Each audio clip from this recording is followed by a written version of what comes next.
Hello বন্ধুরা, দিদিভাইয়ের আবার একটা নতুন ব্লগে সবার আমন্ত্রণ রইল। তো দেখো, রান্না করতে করতে অবস্থা খুব খারাপ হয়ে গেছে। গরমের মধ্যে রান্না করছি আর এসে এইদিকে ফ্যানের নিচে বসছি। একদম পারছি না, মানে শরীরের অবস্থা এতটাই খারাপ হয়ে গেছে। তার মধ্যে ওষুধ খাচ্ছি গাদাখানিক, এত ওষুধ। আর এমনি গরমটা খুব পড়েছে, তো আজকে রান্নার প্রেশারও পড়ে গেছে প্রচুর। চলো দেখি, এখনও রান্না হয়নি। দেখি গরম জল বসানো,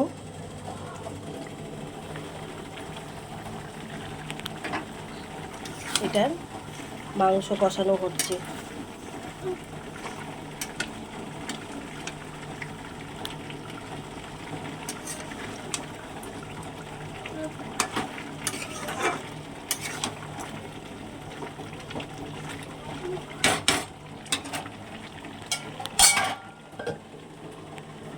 চলো, জলটা গরম হচ্ছে, এখনো ভাত বসাইনি। এই দেখে নাও, এই যে চাল ধুয়ে রেখে দিয়েছি, ভাতটা বসাবো। বিরিয়ানি? তুই কি শুধু বিরিয়ানির স্বপ্ন দেখিস? হ্যাঁ, বিরিয়ানি, শুধু বিরিয়ানি খাবে, শুধু বিরিয়ানি। ও আর আমার বড় মেয়ে খুব বিরিয়ানির পছন্দ। খুব কটা বাজে, বেলা 1:30 বেজে গেছে, তাই তো? এখনো পর্যন্ত কিচ্ছু রান্না হয়নি। ভালোই লাগছে না শরীরটা। উঠেছি আজকে 11টার পর ঘুম থেকে, কারণ নার্ভের ওষুধ খাচ্ছি। নার্ভের ওষুধ খেলে প্রচণ্ড ঘুম পায়। আজকে ভাবলাম দুষ্টুকে একটু স্কুলে পাঠাবো। সপ্তাহের প্রথমে যায়, খাতা জমা দেয় ওদের স্কুলে, আর শুক্রবার খাতাগুলো রিটার্ন বাড়িতে আসে, সেগুলোকে আবার করিয়ে নিয়ে আবার সোমবার জমা দিতে হয়। সোমবার জমা দিতে হয়। তা নার্ভের ওষুধ খাচ্ছি। কালকেও ওর বাবাকে বললাম যে একটু ডেকে দিও, আমি তো ঘুমিয়ে থাকবো, ডেকে দিও। ওমা উঠেছি কটা তখন, 5:40 বাজে। তখন ঘুমটা ভেঙে গেছে, তাই আমি বললাম এত তাড়াতাড়ি উঠে কী করবো, স্কুল তো দেরি আছে। তো বাইরে গেলাম, বাইরে টাইরে থেকে এসে আবার শুয়ে পড়েছি। ওই যে ঘুমিয়েছি, ওই ঘুম উঠেছে, মানে জেগেছি 10টার পর, 10:30, 10:20-তে একটা ফোন এসছে, তাও তখন উঠেছি। আমার বড় মেয়ে ফোন করেছে, তখন উঠেছি। মানে কি ঘুমিয়েছি। হ্যাঁ, দুষ্টু উঠেছে।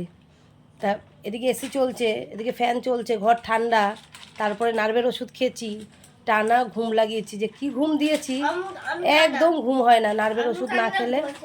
আমি কথা বলছি তো, নার্ভের ওষুধ না খেলে আমার একদম ঘুম হয় না। আমার রোজ নার্ভের ওষুধ খেতে হচ্ছে, এরকম একটা ব্যাপার হয়ে গেছে।